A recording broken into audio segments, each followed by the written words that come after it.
power to a lot of very poor people. Look, Guy Pearce would argue that even if we did have the technology for clean coal, even if it did become available and commercially viable, the cost and the infrastructure required to retrofit all of these coal plants would make it absolutely as unlikely and impossible as any other sort of renewable solutions in terms of just the sheer physical effort and cost required. It seems to me that possibly that the idea of cutting our emissions while continuing to expect to power the entire world is almost an impossible task. It's a very significant challenge. But just to go back to the point, the point you make is a good one. And at no stage I think is any serious person saying that clean coal is going to be easy. It's going to be a massive technological and massive engineering challenge, and a very expensive solution indeed. However, the alternative to clean coal is, I think, even harder to contemplate, and that is telling poor countries they have to shut down massive investments in coal generating facilities. I think that's an extremely difficult message to give to poor countries, and it's clearly not working right now. Yeah. Right. So it's certainly a huge challenge. There's no question about that. But I think the alternative is even worse, and I think we need to push on that effort to try and get a result.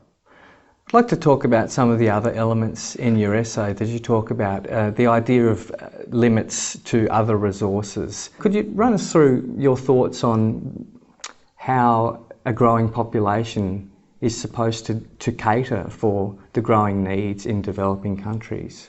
Sure. The second thing that the essay deals with is some of the challenges we faced in the past, which were also very significant economic and environmental challenges, and how we dealt with those to get where we are now. And I bring out the example of the predictions in the year 1800 that the world would never be able to support more people than there were alive at that point, which was about 1 billion people.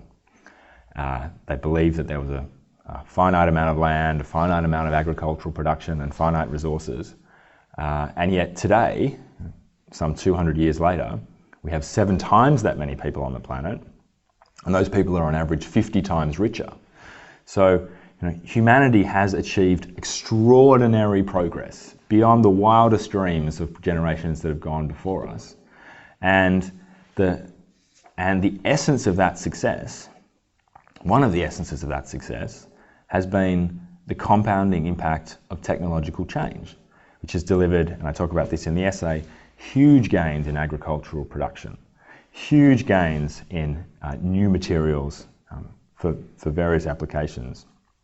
And that process of technological advancement, which has been such a huge benefactor to the generations before us, is the same solution space that we need to look to for our future challenges. So the story of resource use, and in the essay I talk about the many predictions over the last 200 years that the world was going to run out of resources. The story of resource use is, I think, a good lesson for us as to how previous generations overcame that, and what tools they applied and the results that they were able to achieve. So Paul Ehrlich was a theorist who said that the resources would run out by, I've forgotten what the year was that he said. Yep. And he was challenged by Julian Simon. Yep. Could you tell us about what the bet was that they made? Sure. This is the now famous Simon-Ehrlich wager, and at the time it was made in the late 70s, there was enormous concerns about resource scarcity.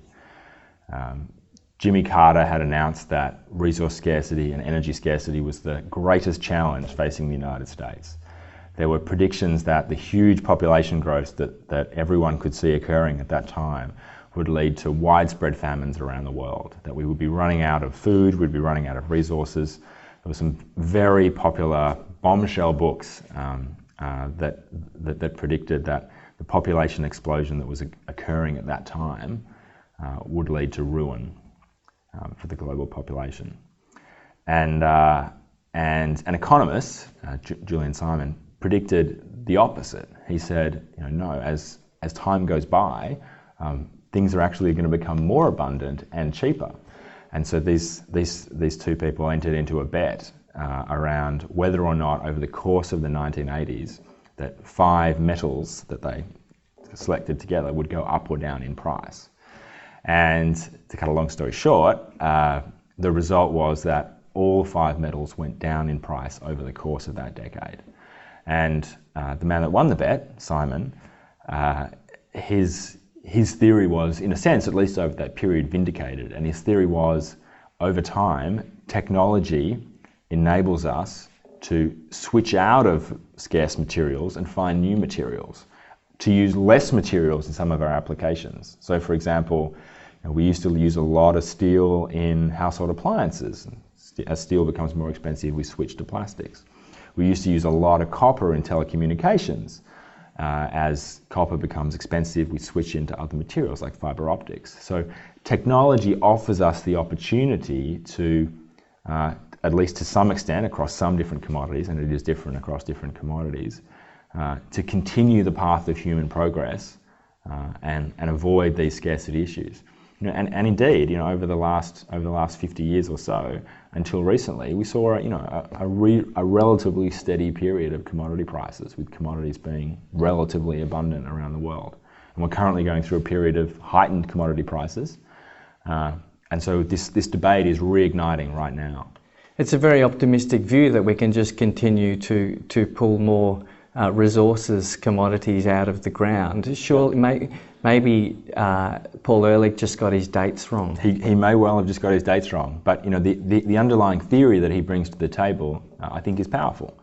And I think another market where we're seeing this is in the oil market. Almost since oil was discovered, people have been predicting its end. The peak oil theory has been around for 60 years. And it never is, oil is not ending, and we've just made massive discoveries of new coal seam gas, which are going to provide another enormous reserve of hydrocarbon-based energy. So as time goes by, we develop better technologies in extraction, better technologies in discovery, better technologies in refining, and we seem to be able to continue to use more and more hydrocarbons as time goes by. So I think technology is a tool that enables us to do more with less as time goes by. And the challenge of that is that to quote President Obama's energy secretary, there are enough hydrocarbons to keep us going, but there are also enough to really cook us. So the challenge for technology is to take it.